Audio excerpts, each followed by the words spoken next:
Once I went into this sort of more running the business role, you've just got to change your mindset too. At first, I didn't realise, but you really just have to know that all the problems are going to come to you and you just need to keep fixing them. I thought everything could run smooth and I'd keep running the business, but really you're just a problem fixer. Problem solver, absolutely. Yeah, I spend a lot of time, I guess because I run the business, I'm readily available on my phone. So I have focus really heavily on a really high level of customer, looking up, making sure I'm really proactive with everything and really reachable, try and make life as easy as I can for all our clients. I think for a bunch of them, that's like a game changer. That's the defining thing they want. Not everyone, but a chunk. It's a reasonable chunk that appreciate that beyond anything. That's all they want. Yeah. So Mitchell, thank you very much for joining us today on the Jim's Mowing podcast. And you're from Jim's Mowing in Cardiff, which is up in the Central Coast, Newcastle area. And you've been with us since 2015. And I always jump on and have a look at, people's go through some notes and the ratings. And you've got a perfect 5-star rating at 187 ratings since starting, which is quite amazing to keep that for so long. And let's just first of all start off for talking a little bit about yourself and what you were doing prior to Jim's Mowing. I used to be an electrician. I worked at a company called Sandvik. We built a lot of the mining machinery. I did that for about 8 years. I did my apprenticeship for them, and then I was a tradesman there for a while, but eventually I got made redundant. So I looked into some different options and I always liked working outdoors. So I ended up with Jim's. And what was it about Jim's Mowing at the time? Because you might have been looking at a few other things and you're changing from a different career. So what was it about Jim's Mowing? Was it just the outdoors factor or what was it? Yeah, I've always sort of wanted to be my own boss, I suppose, just run things the way I want to run them. Didn't really want to stick around the electrician industry. There's nothing too wrong with it, but you could either earn okay money or you could earn good money, but the sacrifice was your lifestyle. I wanted to have the opportunity to be able to earn reasonable money, but still have a good lifestyle. And I always liked doing, around my own yard. So I've always had decent size, well, not like huge, big residential properties, I suppose. So I've always done a fair bit of gardening around them and always enjoyed it. So Jim's come up and sort of tossed up whether to go independent or do it by myself. But it just seemed like Jim's just got a good system. They just, if you're in the mowing industry, everyone knows Jim's in Australia. And I like their attitude. I like how their focus is just on always doing the, right by the customer, the client. I think that's a good way to be. And it shows, I guess, being that sort of dominant name out there. Absolutely. And now let's talk about your business. So you've been with us since 2015. So 8 years is a great achievement to be for any business. So let's talk about where's your business currently at? Do you have employees or how's it? How many customers or how are you going with that? Yeah, no, I usually run 2 crews in winter. And then 3 to 4, not really 4, but we're probably on the cusp of that happening this year throughout the growing season. So when you say crews, do you have 2 people at a time or is it just one person in a ute or how do your crews operate? Oh yeah, so they're usually, I try and do 2-man crews as much as possible. Not because it's definitely not more profitable, but I think it creates a much better working environment. I'm sort of trying to create an environment where you get sustainable employees that want to stick around, which is pretty hard in this industry, I think. It's a pretty hard job. And I guess a lot of people get in their mind, they might want to try and start their own business. I guess they can find out how easy or hard that is when they do it. But yeah, so I'm working at, I don't know, it's still in progress, I suppose, but just trying to create that environment where people want to stay around. I'm working pretty hard at it for a couple of years now. It gets better and better every year, I suppose. What things have you been trying? Because this is really good insights to get from someone like yourself, because a lot of franchisees want to scale up. They want to put on employees, but there's a lot of issues and stuff that can come with that. So what are some things you've been trying to build that longevity into your employees besides obviously sending them out in 2s? I think I worked out pretty quickly that a lot of people think they want more money. Money's doesn't mean anything to most. You need to earn your money and make a living, but earn a bit more doesn't seem to make them any happier. You need to just create a better balance in there, I think, while they're still earning decent money, doing decent work. We don't typically take on the job where somebody didn't mow their lawn for 12 months. I just think there's good money in it for sure, but it's just too hard to work and it just turns away. When I'm focusing on employees being happy, I've got to think that way. So I try and get jobs that are going to keep them happy. I tried to bring in some bonus sort of programs, but I'm not convinced that they're going to work yet. I've sort of, that what's his name? Mike Anderson. Yeah. I kind of like his concept. Well, what I like the most about what he does is how his theory is it'll create employees that operate like bosses. So they're always going to look for better ways, quicker ways to do things, because then if they can do the job efficiently, they'll earn better money. But so far, I haven't successfully bought anything in like that. But that's one of the things I'd like to do. I'm just mindful that every time you sort of throw a bit more money at them, you have to expect a bit more out of them. And I don't think it necessarily makes them any happier. So got to balance that. I look after them pretty well in winter too. So I could get rid of more people in winter and still get through the work. But instead, I sort of quite often on Fridays, I'll pay for them to have the day off or come in for 2 hours so they'll still get the full day. I think in this industry, you just put your efforts into making, doing well in the growing season. And as long as you're getting through winter, you're okay. We could do well in winter now, but instead I choose to look after everybody and try and keep everyone on. What you've just said is some really good insights, some fantastic advice. And I love what you said about that you won't take on any jobs that might, you're looking after the jobs for your employees, whereas most people might go, we're going to take anything and everything and I'm going to flog my employees and that's it. But you're actually taking specific jobs, or you're not doing specific jobs that your employees might not, be accustomed to or might take too much of a toll on their body. So that must go a long way with them going, geez, he's looking after us here, whereas if you're purely about profit, might be going, we're going to do every cleanup and all these big things which can absolutely drain people all the time. So it's really, they must appreciate that. Is that the feedback you get from them, that they know you're doing that, or is that something you don't tell them? Or they're probably not as aware of what's happening as I don't think I let them know, but I don't think they fully appreciate what would happen if I just took every single job that come our way, what they would be doing. Yeah. I don't cherry pick them too bad, but they've got to be pretty bad to say no. I think generally with the lead system, if you take a lead, you should do the work. But yeah, sometimes they come through as a mow reg and it's really just a mow once and it's going to take you 12 hours to do the job and it's just hard yak of a whole day. So I won't put them through that kind of situation. And the stuff you said about winter is fantastic as well, looking after them, even though, financially might not be the best thing, purely that's like a people-focused approach. And I think that goes a long way with people. I think that's great to hear that you do that. I think it's really awesome and looking forward to sharing that. I was going to say as well, Mitchell, with your businesses, when did you go from the sole trader to having an employee, and how was that like in the early days doing that shift? How long ago? Maybe I had my first employee 6 years ago or so. Yeah. I've always probably put on people a little bit quicker than I really need to, just to take away, you could hold out longer and it'd be very stressful. Whereas I've sort of had the approach that when you can do it, just do it. If you can get them trained up, it all sort of works in your favour without having a lot of stress, I suppose. Employees, I didn't appreciate the stress that would come with them. It's far easier to work by yourself. There's no stress when you're actually doing a job out there. Now I spend my whole day, I usually spend half my day quoting and then half my day doing all the administration I need to do. That'll be typically a 10-hour day or more, which is more than I used to do when I was mowing lawns, but it's just what it is. You've got to do things right. There's the more focused you are on doing things right and looking after people, the more work it creates really for me. But yeah. Are you enjoying it though? It's the main thing. Yeah, I've had some horrendous moments. I had about 3 years ago, I think it was about 3 years ago, I got a bit unlucky with employees and I lost a few at once. And it ended up just being me and one other guy working most of the growing season. It was just as COVID hit, so you couldn't employ people. They were too good they were in that $750. And we ended up for a whole growing season mowing lawns monthly, which didn't go well. Lots of, not complaints because we weren't there, but more lots of overgrown lawns. That means that you can't get through your work as quick, and it was quite bad. I ended up losing about a third of my clients, which was quite, don't blame them. It was a horrible situation to be in. It taught me a lot about dealing with tough times. I hadn't sort of been through something like that before. But you come out the other end eventually if you keep working at it. Things are going real smooth now. They're going good. But the other thing, just to keep going then, just obviously it was a really tough time for it, but you just kept head down and kept going and kept moving forward. And then obviously, as you said, it turns around, and that's the best sort of bit of advice you can give for someone to do that. Or what would you sort of?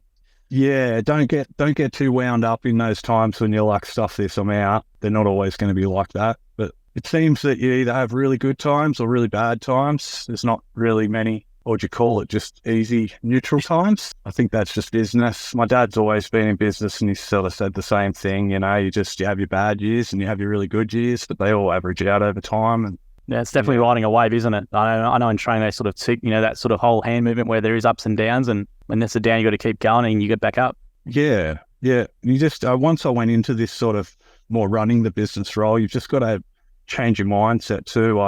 At first I didn't realize, but you really just have to know that all the problems are going to come to you and you just need to keep fixing them. I thought everything could run smooth and I'd keep running the business, but really you're just a problem fixer. Problem solver, absolutely. Yeah.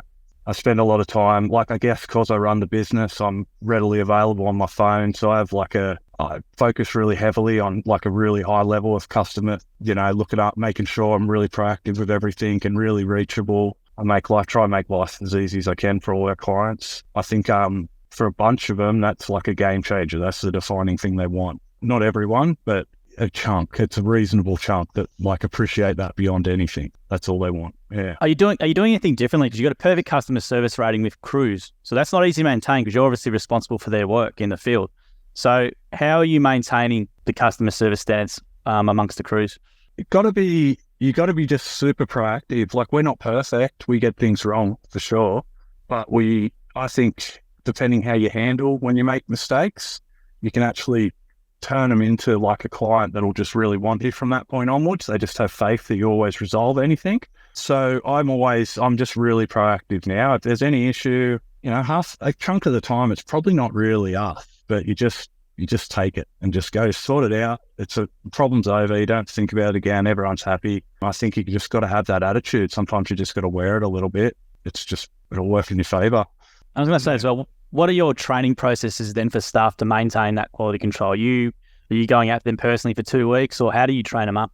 I like a guy once told me he trains adults, and he said the best way for someone to learn is you train them and then you get them to train someone else. And when they train someone else, that's when they will refine all those skills they learn. It'll really sink it in. So I use that method. We do a little bit with them beforehand, but I've got guys that have been with me a few years, so I get them to go out with them. We use software to keep everything's tracked, the times are tracked, jobs are tracked, there's photos everywhere of everything. So we can I can look back and see the history and see where there's issues and see who's creating them. And yeah, that documentation's important. Yeah, that's I think what makes the difference. Yeah. And what do you use for your software system to manage that? So you're making people take photos after every job and it goes to somewhere where you can manage, or what software sort of system are you using to do it all? I use SortScape. There's lots of options out there, like ServiceMate and Formatize you guys are using for a while. But I just think SortScape's it's more a simple interface and it works right. And I don't know whether it's an Australian company or not, but the guys that run that are amazing. They're really proactive. Their customer service is top notch, which you won't get from most of those other ones.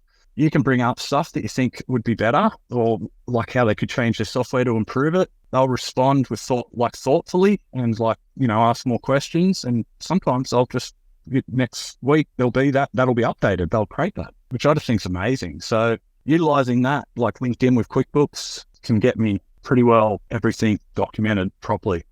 I also use a company called Bright HR. They're sort of like a sibling company, I think, to EmploySure, and they're all based off WHS, all your safety, making sure your systems are set up right. They can give you all the advice you need. So I've got them there too, which between those three, it seems like you can just tie everything in quite nicely. So how does your day then look? Let's just sort of outline, because you're obviously working on the business, which is great. A lot of guys want to get from that sole trader to employees and maybe to a position where they're doing what you're doing, which is quoting half the day and running the business from the office or wherever you're running it. So just sort of talk about how do you sort of structure your day or your week? You've mentioned a few of these things, but I just want to try and get a clear plan or outline for these guys about the activities that as a business owner working on your business that you're doing, that they could, these are the things they need to start looking at or maybe learning to try and do. So I suppose all day long, my phone's going to go off. I'm going to get calls, messages, emails. I try and, as they come through, respond to them rather than just do it at the end of the day. You'll find there's a lot of providers out there that'll really like that. It makes a big difference to them. They can just resolve things quickly. But typically I get up, I start my day at about 7 and my guys turn up at about 7:30. So that first half an hour is just any little things that happened, while I was asleep, any messages, just any little final adjustments I need to make. Guys get there about 7:30 and we get all the cars packed. They go through their lists for the day and I send them off. Usually I've just got a few other little, just those little jobs that just pop up that I just can't control, I suppose. I do that for another probably hour after they leave. And then I'll usually shoot off and start doing quoting. And I'll probably quote from typically 9 to 12. It's probably pretty standard for me. And then I'll get home and I'll get into my admin. Admin consists of things like, reschedule them the next day, all your QuickBooks, like accounting. You've got to make sure your invoices and all your transactions, receipts, all that sort of sorted. I also use Google Sheets, and I've just made up spreadsheets that will record employees' hours, so I can track how they're going, their hours to what they're earning, see that average and over week. Yeah, I don't know. It's all just that last half of the day, which will be 4 to 6 hours, is all just, it's just all paperwork. I work for a lot of aged care providers, so there's quite a bit of administration to dealing with them. Each time you sign up to a new one and they need a heap of stuff, it'll take you a couple of hours, and so they have their way that they need things done. So you got to learn how everyone wants things done, and then you just sort of do it the way they want to do it. I know it makes your day a little bit harder, but it makes them so much happier that it's just so worth it. They'll just come to you by default after that. So I have a bunch of aged care providers that'll just call me every time because it's just the customer service and that we do the right thing on the job. And I was going to say as well, what's your key to quoting then? Because a lot of franchisees, especially when they start, struggle with quoting, or a lot of times they unfortunately underquote, and then they're stuck doing a job they sort of resent in a way because they've quoted it so cheap. So what's your key to quoting? Obviously doing it so much. What's your maybe best advice for people regarding that? Oh, I think it's very that's probably very particular to each person. So I do things that most people probably wouldn't want to do. I know Jim won't agree with this, but a lot of my gardening I'll do by the hour. So regular clients. It's just there's so many clients and so many random gardening jobs around that if I had to go out and quote each one of them, I don't think I could get it done in an 8-hour day. And it also works out better for them. It's usually a little bit cheaper. We earn the appropriate amount of money to still be successful at what we do. With the mowing, I have a way I work it out. But I mean, it's dependent. Everyone's going to have different equipment, different skill sets, different employees that work different ways. So I think the reality is you need to make a certain amount of money to be successful, and you can't, I don't believe in winning a job for the sake of winning it. I don't think it's worth it. Maybe in your early days it is, just to keep yourself busy. But once you've sort of set up, you need to win jobs in the right price bracket to be able to succeed. And once you've got employees, you're going to need to have your jobs higher. You're going to need to quote a little bit higher. There's going to be a bunch of issues you need to resolve in there. They're not going to be as good as what you were when you were out there. They're not, they don't have the same investment, I guess, in it. I was going to say as well, the equipment that you run, obviously you got to have, is there any particular brands you use, or do you have any philosophies around the equipment with the guys you do? Or I think people get worried about, say, the price of a self-propelled mower, whether it's, at the moment, Hondas are probably loosely $2,000, but we don't use them anymore. Toros are probably about 2.5, and you can get the Skags now. They have a 5 horsepower and a 7 horsepower motor. I think the 7's about 3.3. So people think, oh man, 3.3 on a mower, that's way too much. But if you break that down into the hours of use, it's the cheapest thing ever. The cost is arguably irrelevant, big picture. Even if you're paying $5,000 for a mower, so long as you're, looking after them, they're going to make their money back real quick. So we use, these days, I think I'm currently about to start buying those 7 horsepower Skags. I've got one of them. Before that, I was using the Toros. We've probably got about 8 of those, the 22298. So great mower. The Toro the Skag if you look at the Skag, I'm pretty confident the Skag company looked at Hondas, the what is it, 218 HRU thing, yeah. Yeah. And then they looked at Toros because they know they're the two that everyone kind of wants. And they created this combination of the two. It's kind of the best of both worlds. And then having the 7 horsepower, it just leaves them all. So, there's no mower that's comparable. So far we're finding them to be great. We're also using Skag V-Ride 2s. We've got 36 and a 32-inch of them. Walker, use a Walker mower.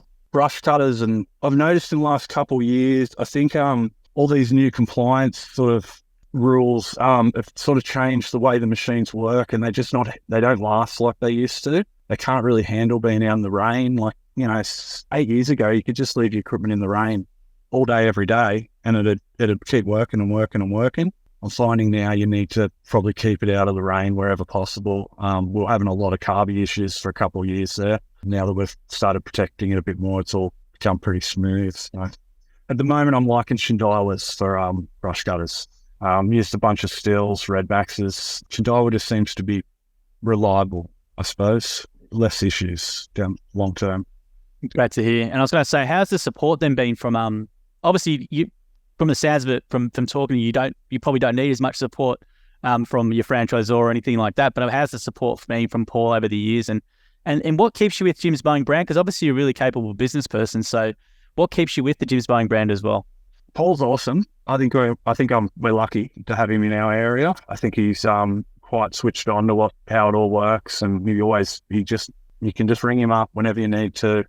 He'll either pick up then, or typically he'll get a call back like within 10 minutes. Usually a message in between, just letting him know you'll call you back. He's awesome. I don't need much off him. Typically, I just get the phone calls off him, just checking in most of the time. But occasionally, got asked for advice, and he's always got good answers. He's always all over it. He'll just send you something from his computer about it when he'd worked on it before. I guess initially those franchise fees felt like a bit, but now they're just like, we actually, in our area, Paul refunds us a chunk of our advertising money every month. If we put all our money into advertising, there'd be too many leads come through. It's already, I'd say, I don't know, it might be over 50% don't get service sort of thing. So I think I don't know, I like having people call gyms because they know we'll do the right thing. They know we'll do the job. There's just peace of mind there. You go independent, suddenly you're not going to have that. I'd say you're probably likely to pick up a little bit lower caliber leads where people are only focusing on the cheapest rate they can get. I don't think you want to really get too involved in that. You want to find people that want to focus on, how you do things, like doing a good job and making life easy for them. And they understand that because of that, it takes a bit more effort and you charge a little bit more, but they get more for it. And I just think you get more of that with gyms, is my guess. I don't know, the system's great. Like it's just all there. It's so, it's a bit of running your own business, but a lot of the work's done in the background, and all that support being there is just huge. Yeah, really huge. That's great to hear. And I was going to say as well, what's the plan for then you? You're going to be coming up to your 10 years in business really soon. Like, are you happy where the level you are? You want to expand, or what's your sort of goals moving forward with what you want to do? My theory is I do want to expand, but we'll see. We'll keep going until it becomes too stressful, I think. I'm getting to this point now where I probably shouldn't I almost need someone to come and start doing administration. You have those days where my phone just will not stop all day, and I just don't get through anything but picking up phone calls and writing back the emails and that. And on those days, having an administration person be gold. So another year down the track or something, I might be able to do that. And then that'll mean I can put even more time into quoting. I don't know. Got to find employees too. So, and where are you getting your employees from? Facebook, was it ads online, or what are you doing? In the early days, Facebook was pretty damn good. You get a lot of interest. These days, not many people respond. I think it's more market conditions than Facebook. I found my best employees through companies that kind of help people with disabilities, but they have disabilities technically, but not, like work providers. Yeah. Like they might have someone who might be on the spectrum or something like that, and they can put them into, yep. Yeah. So at the moment I've got 2 guys that have autism. They're quite amazing, actually. They got this sort of, they work different to other guys. Like, my other guys, you've always got it's sort of like a wave that you pump them up, they come back down, you pump them up. But these other 2 guys, they take a bit longer to grab concepts, but as they grab them, they hold on to them and they maintain it. You just got to have the patience to work with them. I had another guy a few years ago, and he come from one of those organizations, and he had depression, but he got depression from, just being bedridden for a long time. And he was amazing. Like, he did really good quality work. All the clients loved him. it's hit or miss. Like, of course, like not everyone's going to work out, but I've just found a bit more stable employment going that way. Must make you feel good, because I reckon I've interviewed a few franchisees who employ neurodiverse individuals, and we have a few times questions about this sort of stuff. And it's something that we don't overly put out there, but a lot of franchisees do it, and they have the same opinions as you. Like, it's they work fantastically hard, and once they get the concept of it, they're fantastic employees. And obviously, it's a good thing as well. And they've got some great employment. You get a great employee. It's a great win-win. Yeah, I guess, yeah. And usually with these, you can get a bit of help with the training, a little bit of a wage subsidy, which just helps a little bit, just takes the edge off. I guess, yeah, it seems, I mean, if they're happy, I'm happy, everyone's happy, I suppose. Yeah, I think it's a great thing to do, like you guys do. I think I've interviewed a pool care guy. He's off-sider. He's neurodiverse person. He says he's fantastic. And it's just one of those things which is great to see our local franchisees like yourself and others in giving opportunities to people who might not get those same opportunities elsewhere. And it's great for them as well to work closely with a business owner like yourself, and it can inspire them maybe one day if they want to do their own business or something like that. I think it's fantastic what you guys do. Yeah, I think. Yeah. I know I pumped you up there a little bit, but that's I just think it's a great point to do, and hopefully we can clip it out there, because I think people need to realise a lot of the Jim's Mowing franchisees in general, like it's more than 2,000 of them. There's a lot of it's not out there. You don't go around saying look what we do, but I think it's a really important thing that people know. But a lot of our franchisees do take on neurodiverse individuals or people who might not get an opportunity at other employment opportunities, and it's a great thing that our franchisees do for the community.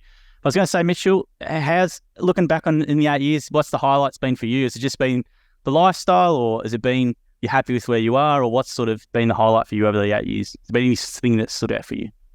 It's been a lot of there's been bad times and good times. There's a lot of hard work gone into it. So it's just you feel like you've accomplished something. You're doing something. All the issues that come up, I have control over to resolve how I think's right. I don't have to get caught up in too much politics like I would if I was an employee. I like being able to, I've just got the flexibility at the moment. I do that, what we talked about, get the guys ready, a little bit of work, and then I shoot off and do quoting. But in between, before I go do quoting, I can always drop my daughter at childcare. If my partners can't do something but Arvo, I can easily pick her up. It's always on me. I like having that flexibility and not having to have a boss that tells me that I can't do something or can or do it this way.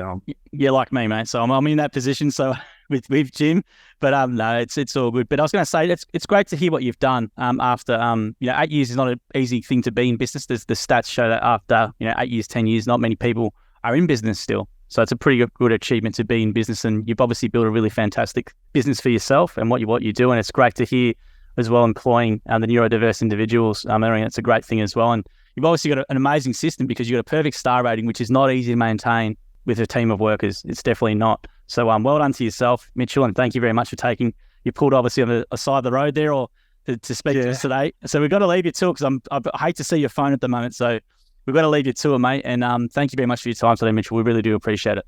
Thank you, Joe. Yeah, no problems. No worries, mate.